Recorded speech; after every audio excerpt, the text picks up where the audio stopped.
इस वक्त की बड़ी खबर राजधानी दिल्ली से निकलकर सामने आई है, जहां पर दिल्ली के मुख्यमंत्री अरविंद केजरीवाल को बड़ी राहत मिली है। शराब घोटाले मामले में अरविंद केजरीवाल को जमानत मिल गई और अब अरविंद केजरीवाल कभी भी जेल से बाहर आ सकते हैं। बताते चले हम आपको कि 10 लाख रुपए के बॉन्ड पर अरविंद केजरीवाल को ये जमानत मिली है। दिल्ली के मुख्यमंत्री अरविंद केजरीवाल को कथित शराब घोटाले में जमानत मिल गई। सुप्रीम कोर्ट ने केजरीवाल को जमानत देने के साथ ये भी कहा कि उनकी गिरफ्तारी गलत नहीं थी।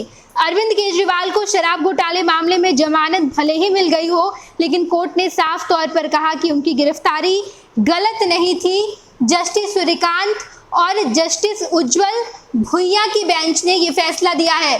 कोर्ट ने कहा कि चार्जशीट दायर हो चुका है और ट्रायल निकट भविष्य में संभव नहीं है, निकट भविष्य में नहीं होने वाला है ट्रायल, इसलिए अरविंद केजरीवाल को लंबे समय तक जेल में रखने का औचित्य नहीं है। हालांकि केजरीवाल को 10 लाख रुपए का बॉन्ड भरना होगा और उसी आधार पर अरविंद केजरीवाल को ये जमानत दी गई है।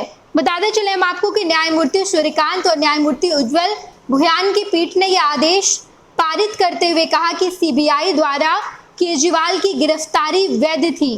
अरविंद केजरीवाल की कुछ दिन पहले गिरफ्तारी हुई थी, वो 177 दिन जेल के अंदर रहे और कोर्ट ने कहा कि अरविंद केजरीवाल की गिरफ्तारी जो सीबीआई ने की थी ये कहीं से भी गलत नहीं था।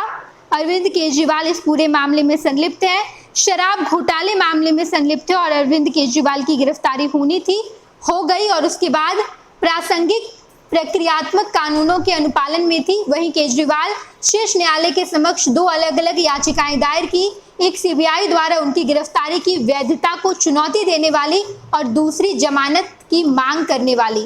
केजरीवाल ने सुप्रीम कोर्ट के सामने 2 याचिका दायर की थी। सुप्रीम कोर्ट में 2 याचिका अरविंद केजरीवाल के द्वारा दायर की गई थी, जहां पर एक याचिका ये थी कि अरविंद केजरीवाल ने सीबीआई के द्वारा जो गिरफ्तारी की गई है उसे अवैध बताया। उन्होंने कहा कि सीबीआई मेरी गिरफ्तारी नहीं कर सकती और दूसरी जमानत की मांग करने वाली याचिका थी, जिसके बाद याचिका को स्वीकार कर लिया गया, वहीं पहली याचिका को खारिज कर दिया गया। यानी कि जमानत वाली याचिका को कोर्ट ने स्वीकार किया, लेकिन दूसरी जो याचिका है, पहली याचिका दायर की गई थी जहां पर सीबीआई के द्वारा गिरफ्तारी को अरविंद केजरीवाल ने अवैध बताया था, इसे कोर्ट ने खारिज कर दिया। लेकिन दूसरी याचिका जहां पर जमानत की मांग की गई थी उसे अरविंद केजरीवाल ने दायर किया था और सुप्रीम कोर्ट ने उसे स्वीकार कर लिया।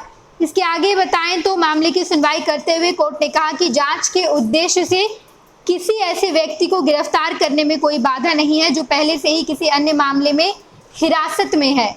यानी कि अरविंद केजरीवाल को ये भी कोर्ट के द्वारा बताया गया कि अगर इस पूरे मामले की जांच करनी हो तो आपकी गिरफ्तारी वैध है, अवैध नहीं है। अरविंद केजरीवाल को सीबीआई ने जो गिरफ्तार किया है वो वैध माना जाएगा, क्योंकि अरविंद केजरीवाल पहले से किसी अन्य मामले में हिरासत में है। सीबीआई ने अपने आवेदन में उल्लेख किया कि गिरफ्तारी क्यों आवश्यक थी और चूंकि न्यायिक आदेश था, इसमें दंड प्रक्रिया संहिता की धारा 41A3 का कोई उल्लंघन नहीं हुआ। कोर्ट ने साफ तौर पर कहा कि जब मजिस्ट्रेट ने वारंट जारी किया है तो जांच कार्यालय इसके लिए कोई कारण बताने से मुक्त हो जाता है। यानी कि जब कोर्ट के द्वारा ये आदेश पहले से दे दिया गया है, मजिस्ट्रेट के द्वारा वारंट जारी कर दिया गया है, तो अब सीबीआई को इस मामले में सफाई नहीं देनी है कि क्यों अरविंद केजरीवाल की गिरफ्तारी हुई है। कोर्ट ने कहा कि सीबीआई को पिंजरे में बंद तोता होने की धारणा को दूर करना चाहिए और ईडी मामले में जमानत की शर्त के खिलाफ आपत्ति जताई, जिसमें केजरीवाल को सीएम सचिवालय जाने या फाइलों पर हस्ताक्षर करने से रोक दिया गया। अरविंद केजरीवाल भले ही इस वक्त दिल्ली के मुख्यमंत्री हैं, लेकिन उन्हें सचिवालय नहीं जाना है, किसी भी सरकारी फाइल पर हस्ताक्षर नहीं करना है, इसके लिए साफ तौर पर मना कर दिया गया है। और कोर्ट ने यह भी कहा कि सीबीआई को पिंजरे में बंद तोता होने की धारणा को दूर करना चाहिए और ईडी मामले में जमानत की शर्त के खिलाफ आपत्ति जताई।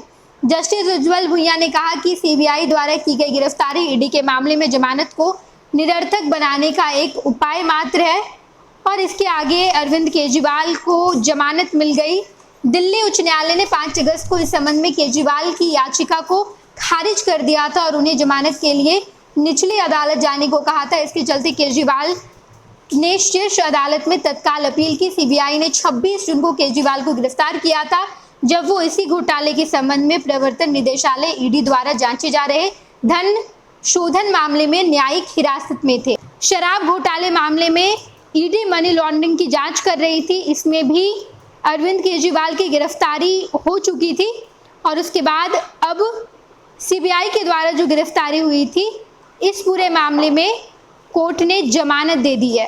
अरविंद केजरीवाल कब जेल से बाहर निकलेंगे, पूरे प्रक्रिया में कितना समय लगेगा और जेल से आने के बाद पूरे देश की सियासत में क्या कुछ होगा, हम आपको तमाम खबरों से रूबरू कराएंगे। आप देखते रहिएगा फर्स्ट बिहार झारखंड। 26 वर्षों में 17,000 से अधिक डॉक्टर बना चुका बिहार एवं झारखंड के छात्रों के बीच विश्वसनीय संस्थान गोल